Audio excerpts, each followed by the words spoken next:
A todos vocês que estão conectados com a Escola Bíblica da Igreja Batista de Neves, queiram receber meu cordial e fraternal bom dia, sob as bênçãos do Senhor Jesus.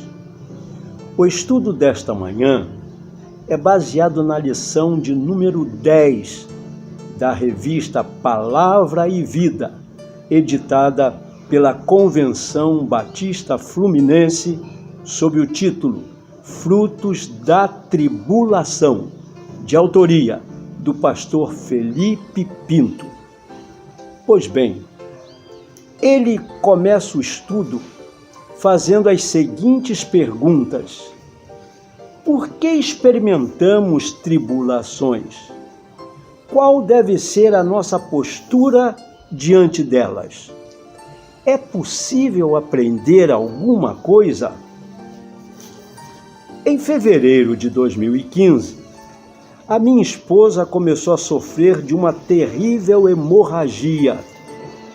Buscamos auxílio médico e, depois de vários exames, recebemos o seguinte diagnóstico: Raquel havia adquirido um câncer muito agressivo que se alojou no útero. Aquela notícia nos abalou profundamente.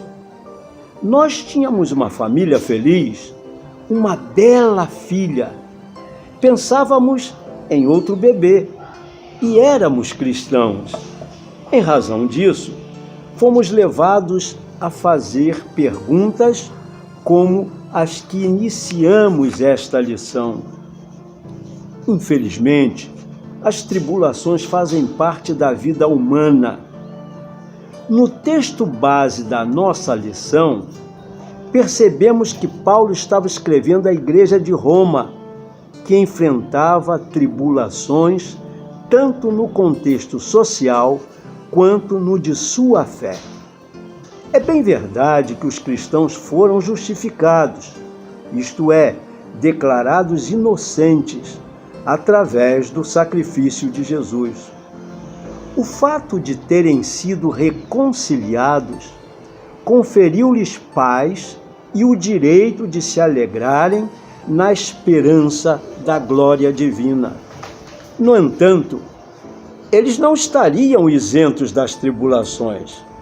Ao contrário, todos os cristãos, inclusive eu e você, devemos nos gloriar na esperança da glória de Deus, ainda que nas tribulações. O texto básico, quero dizer, está baseado em Romanos 5, 3-5. Vejamos por que a tribulação produz perseverança.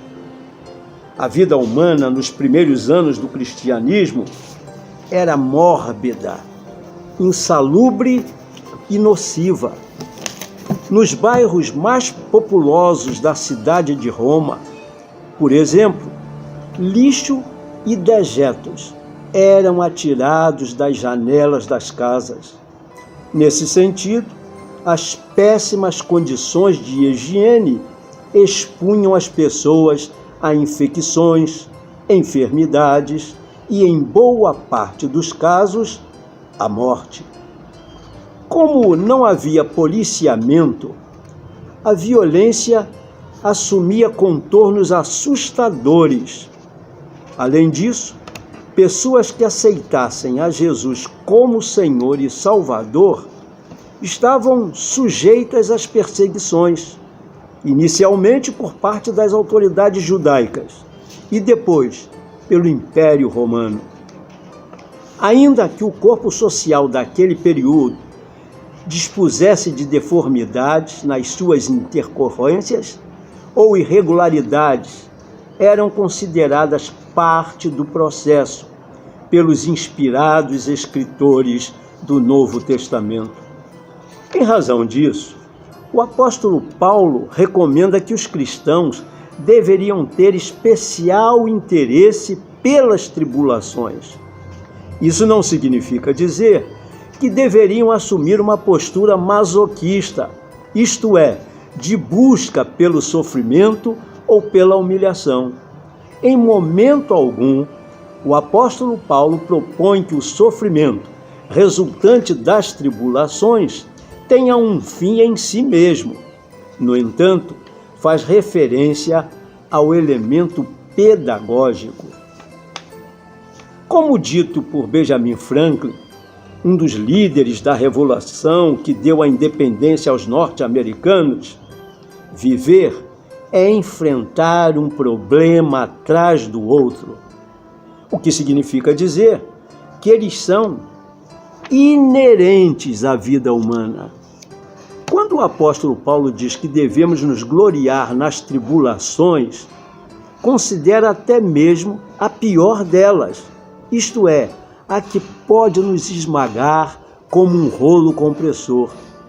Se a temos que experimentar, ao invés de vitimização, ou seja, de culparmos algo ou alguém que possamos nos alegrar, e, portanto, empenhamo-nos para que, através das tribulações, cresçamos em perseverança. A perseverança produz caráter aprovado. A perseverança é uma das mais estimadas virtudes que o ser humano pode adquirir. Ela, na verdade, desempenha um papel fundamental no modo como lidamos com as tribulações. No entanto, dá-se ao luxo ou se reserva ao direito de não ser teórica ou especulativa. Em outras palavras, ainda que estudássemos todos os livros a seu respeito, não conseguiríamos entendê-la totalmente. Também não adiantaria fazer orações no sentido de que fôssemos agraciados com perseverança. Isso não faz parte da pedagogia de Deus, mas só aprenderemos sobre perseverança por meio do seu exercício prático.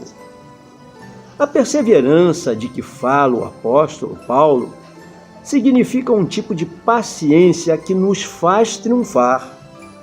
Ela não é passiva ou, na impossibilidade de se fazer algo, espera para ver o que vai acontecer. A perseverança nos concede uma estabilidade positiva. A semelhança, por exemplo, da primeira vértebra da coluna vertebral, que é responsável pela sustentação do crânio humano. Este pesa cerca de 5 quilos, mas uma vez inclinado, pode chegar a 27 quilos. Durante toda a vida humana, em condições normais, esta vértebra oferecerá as oportunidades ideais para a manutenção do crânio. Uma vez que as tribulações são inevitáveis, precisamos suportá-las, não como sendo o último recurso.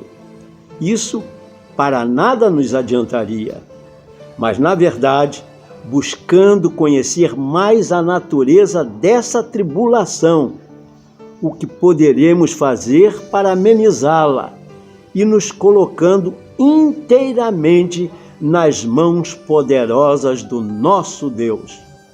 Como nas palavras do escritor aos Hebreus, capítulo 10, versículo 36, vocês precisam perseverar de modo que, quando tiverem feito a vontade de Deus, recebam o que Ele prometeu. Esta, sim, é o que podemos chamar de uma perseverança que gera em nós uma paciência que nos fará triunfar sobre todas as tribulações. O caráter aprovado produz esperança. Na discografia de um dos grupos mais conhecidos de todo o Brasil batista, o grupo Logos encontramos uma bela canção chamada Espinhos. A certa altura, a letra diz: Senhor, se estou por ti sendo provado, eu quero ser aprovado agora.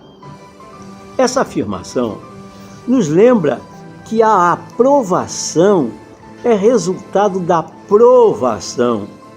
Quando o apóstolo Paulo escreve à igreja de Roma, lembra-os, assim como também a nós, que as tribulações são um elemento fundamental para que a perseverança nos leve à vitória.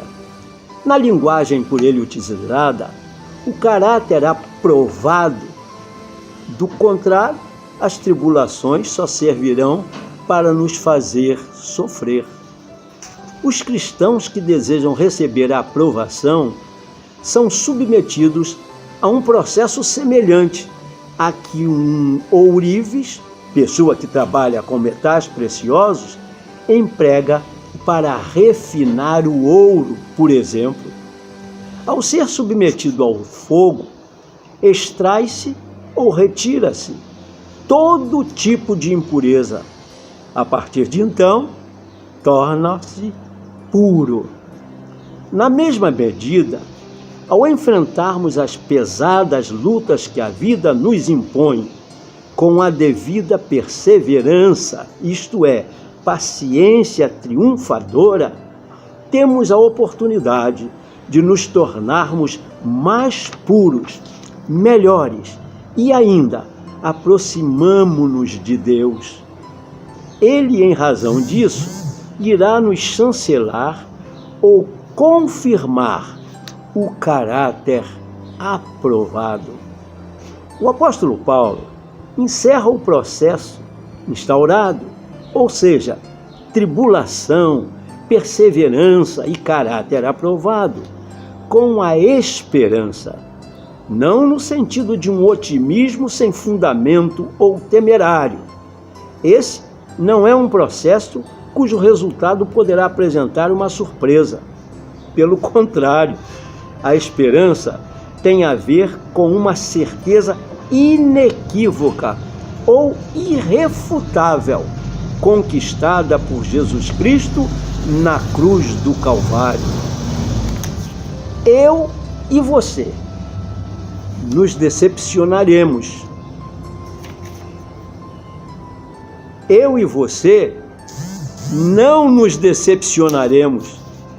É bem verdade que poderemos nos unir a Sadraque, Mesaque e Abednego naquela fornalha de fogo ardente, mas nenhum só fio do cabelo será chamuscado. Daniel 3, versículo 27. Em conclusão deste estudo, na parte introdutória desta nossa lição, comentamos acerca do câncer que a minha esposa Raquel havia adquirido. Aquela fora a nossa maior tribulação. Morávamos a cerca de 140 quilômetros de distância da clínica em que Raquel fez o seu tratamento. E não foram poucas as vezes que fizemos aquele trajeto. Em algumas ocasiões, os efeitos colaterais da medicação tornavam as viagens ainda mais difíceis. O tratamento feito até o final e Raquel ficou curada. No entanto, não poderíamos ter mais filhos. Assim que começamos a nos acostumar com a situação, um milagre aconteceu. Raquel ficou grávida. Além da bela Sofia, recebemos de Deus o esperto Caleb. Essa minha história, diz o pastor Felipe, teve um único motivo: mostrar a você que, a despeito das tribulações, o Senhor Deus continua conosco e que é possível nos gloriarmos na esperança da glória de Deus. Romanos 5, 2b. Ele se utiliza do sofrimento humano resultante da queda, para nos ensinar, aperfeiçoar e nos dar a oportunidade de nos aproximarmos dele. Que fique claro que não há mérito algum em nós por causa da aprovação. Como dito pelo apóstolo Paulo, a mesma igreja de Roma, pois dele, por ele e para ele são todas as coisas. A ele seja a glória para sempre. Amém. Romanos 11, 36. Para pensar e agir. Primeiro, certas tribulações parecem nos esmagar como um rolo compressor. É tanta pressão que corremos o risco de perder o controle. Nesses momentos, podemos nos assentar para ver qual será o resultado, ou então empenharmos-nos para que a nossa perseverança produza uma paciência triunfadora. Qual tem sido a sua opção? Segundo, na medida em que as tribulações produzam em nós a perseverança, ou seja, a paciência triunfadora, fortalecemos os nossos músculos espirituais. Nessa academia de Deus, você seria aprovado ou reprovado? Terceiro e último, que tal aproveitar as tribulações que são próprias da vida humana e se aproximar mais de Deus? Não deixe passar essa oportunidade. Que Deus nos abençoe.